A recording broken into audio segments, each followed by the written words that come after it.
احمد علي فعلا الولد ماشي كويس جدا في الدوري، وزي ما قلت لكم عنده مواصفات اللاعب الدولي، ولعب قبل كده منتخب مصر ولعب زمالك ولعب اسماعيلي وبيلعب مقاولين دلوقتي ومن هدافين الدوري، وفي نفس الوقت احترف في الهلال السعودي. واحنا عندنا اساسا مشكله في المركز ده في منتخب مصر، فنتمنى يعني طبعا دي وجهه نظري، بقول وجهه نظري ما بضغطش على الجهاز الفني مثلا منتخب مصر ولا حاجه، هم ليهم كل الحريه، مستر كوبر وكابتن اسامه نبيه وكابتن محمود فايز هم ادرى كمان مننا بطريقه لعبهم والمواصفات اللي هم عايزينها، بس احنا بنعرض وهم اكيد يعني شايفين ان اسامه نبيه ومحمود فايز بيتفرجوا طبعا على ماتشات الممتاز الدوري الممتاز كلها. طيب قلت لكم انا امبارح خبر كده ان المصري طلب بشكل رسمي كابوريا، وطلب خالد قمر، وطلب محمد الشامي من الزمالك. ان كابوريا كان بيلعب في المصري ومحمد الشامي كان بيلعب في المصري السنه اللي فاتت، فالمصري عايز لعيبه، ان المصري عنده مشاكل صراحه في اللعيبه السنه دي، يعني كمان في الحته الهجوميه كده ضعيفه شويه في النادي المصري، وفي شويه مشاكل، واحمد عيد عبد الملك هيمشي ومش عارف ايه، وكابتن حسام يعني زعلان من بعض اللعيبه ان مش بتأدي بنفس المستوى اللي هم المفروض يأدوا بيه.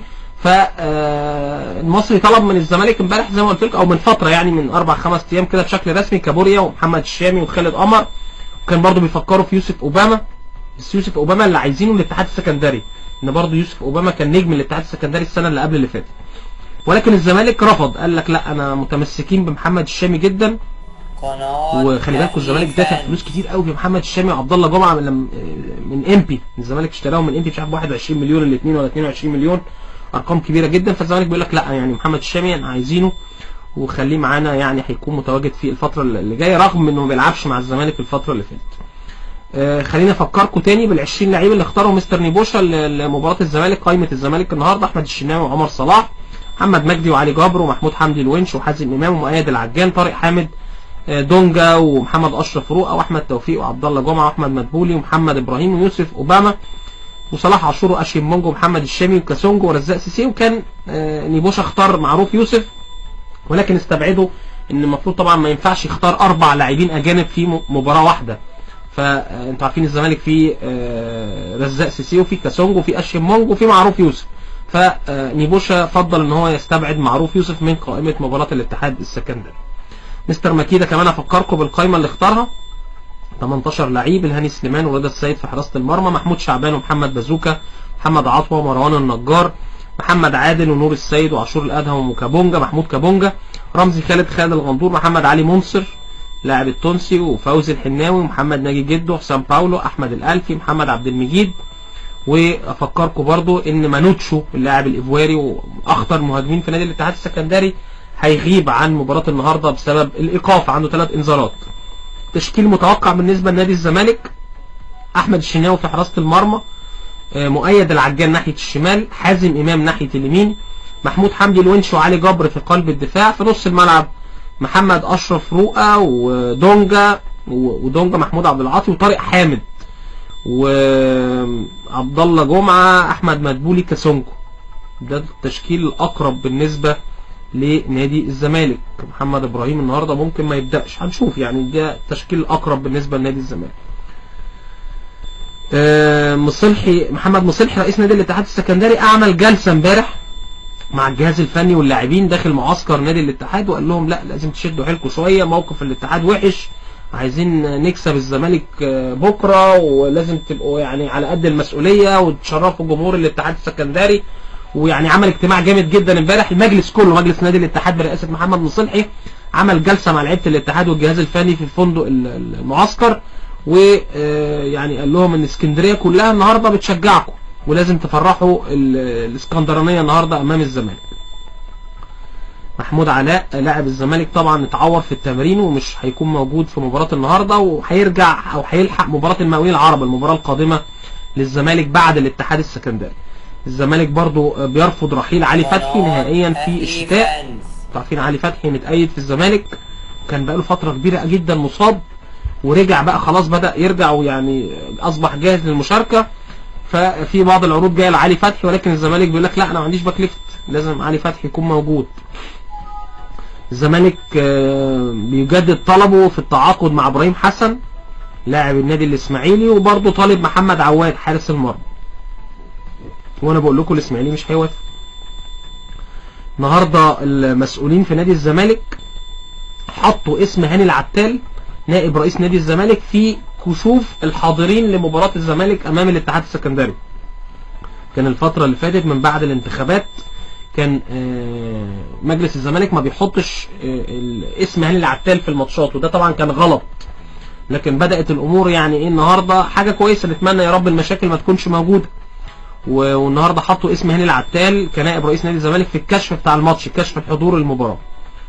نجم الساحلي التونسي عايز ياخد رزاق سيسي اعاره لمده 6 شهور، بس لسه ما بعتش للزمالك يعني عرض رسمي. ده من خلال زي ما بقول لكم النهارده كده يعني اختبار لنيبوشا، اكون او لا اكون. وده برضه ما بحبش انا، لازم يبقى عندي سياسه واضحه. مجلس الاداره الراجل مكمل ولا مش مكمل؟ الراجل ده هينفع نادي الزمالك ولا مش هينفع نادي الزمالك؟ ممكن يكسب النهارده وبعد كده الزمالك يبقى وحش. لازم المجلس الاداره يدرس الامور بشكل اعمق من كده. يعني بس هو كده الزمالك ماشي كده الفتره اللي فاتت. نيبوشا بيكسب هيقعد، هيخسر هيمشي. مفيش تقييم كامل للمدرب. ومفيش مشكله الزمالك زي ما قلت قبل كده انه كمان قبل ما بيتعاقد مع مدرب او جهاز فني ما بيدرسش السيره الذاتيه، ما بيدرسش هل المدير الفني ده هينفع نادي الزمالك، هيناسب نادي الزمالك ولا لا، شخصيته، الناحيه الفنيه عنده. يعني شفنا على مدار 2-3 اللي فاتوا الزمالك غير كام مدرب، انا نسيتهم.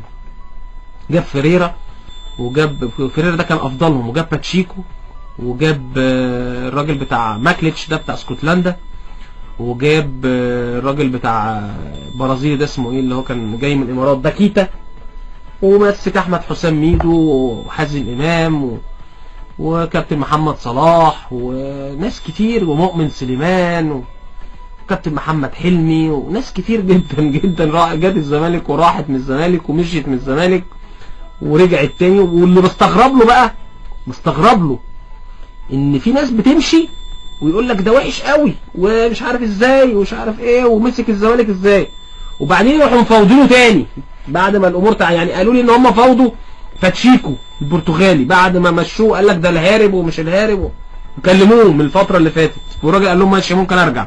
بس طبعا حسوا بالحرج شويه ان هتبقى شكلها وحش بعد ما الراجل ده يعني اتهرى شتيمه وقال لك هرب وراح السعوديه وكده، فهيرجعوه تاني. فاتمنى نادي الزمالك يفكر بعقلانيه كده، مجلس الاداره بهدوء كده يدرسوا الامور كده وما يبقوش في عشوائيه في الاختيارات. ونتمنى يا رب. كل مره بنقول الكلام ده بقى. موقف كده ليا شخصي مع محمد صلاح من امتى؟ قبل ما يروح بازل كان محمد صلاح جاله عرض من بازل، كان بيلعب في المقاولين ساعتها هو ومحمد النني. فمحمد صلاح كلمني، وكان ساعتها اسلام صادق كنت انا بعمل برنامج في التلفزيون في قناه النهار، وكلمني وكلم اسلام صادق رئيس تحرير البرنامج كوره كل يوم ساعتها. الكلام ده كان اعتقد مش فاكر في 2010 2011 مش فاكر بالظبط يعني. فمحمد قال لي محمد صلاح بقى كان لسه في مصر بقى، وبنتكلم بقى في التليفون مع بعض وكده قبل ما يتشهر بقى ويبقى نجم، مع ان محمد صلاح متواضع يعني دلوقتي زي زمان. فقال لي يا كريم انا عندي مشكله وعايزك تساعدني. فقلت له ايه يا محمد ايه المشكله؟ قال لي المقاولين العرب انا جاي لي عرض من بازل والمقاولين العرب مش موافق. فقلت له طيب تعالى يا محمد كلم اسلام صادق رئيس التحرير وتعالى نعمل حلقه انا وانت وتيجي عندي تيجي البرنامج في قناه النهار ونتكلم في الموضوع ده، ونحاول نجيب المهندس شريف حبيب. كان ساعتها المهندس شريف حبيب رئيس نادي المقاولين، دلوقتي المهندس شريف حبيب هو محافظ بني سويف.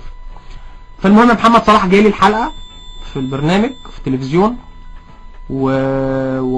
وكلمنا وعملت معاه حوار وكده، وقال لي يا كابتن كريم انا نفسي نادي المقاولين يوافق على عرض بازل، نفسي احترف وعرض كويس وكده.